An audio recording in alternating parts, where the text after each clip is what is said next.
तुम्ही पाहत आहात MCN news Marathi.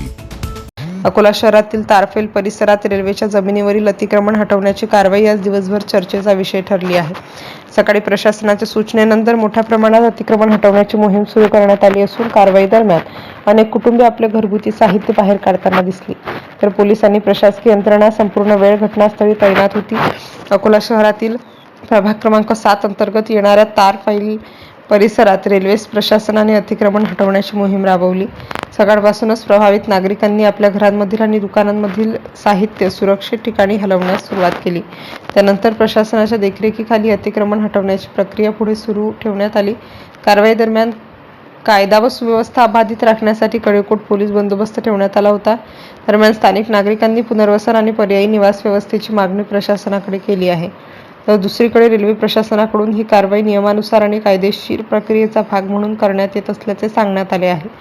MCN news Marathi करिता मोहम्मद जुनैद, अकोला। लाडक्या बहिणीला पैसे द्या 1500 रुपये आणि तिकडे तेलाचा डब्बा करा 2200 रुपये। लाडक्या बहिणीला पैसे द्या 1500 रुपये, दाड करा तिकडे। मग मी हेच सांगते,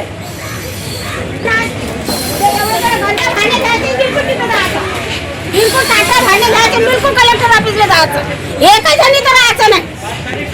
काय करा, कुठे कलेक्टर ऑफिसला दणका द्यायचा सर्वांना, कधी आम्हाला पुरवण्याचं काम नाही दिला। बाबासाहेबांचं संविधान म्हणजे आहे लिहिलेला की जागा बद्दल जागा नक्की घरात सोडून आले, आम्हाला ना लिखित दिला ना काय जागाचा प्रशासन दिला ना घराची जागा दिली। मुंबईला विकीमध्ये त्याला जागा मिळालेली आहे, त्याला घराचं बद्दल घर मिळालेलं आहे अपार्टमेंट मध्ये, तिथं कोणी द्यायला तयार नाही। आम्ही तर आता थांबणार आहे, आता तोड द्यायला तुम्हाला, आम्ही तुम्ही तोडा म्हणता आम्ही तोडलं, आम्ही सहकार्य केलं। पण जेव्हापर्यंत आमच्या घराला आम्हाला रावाची व्यवस्था होत नाही, रावाची व्यवस्था होत नाही तोपर्यंत आम्ही हे करणार नाही।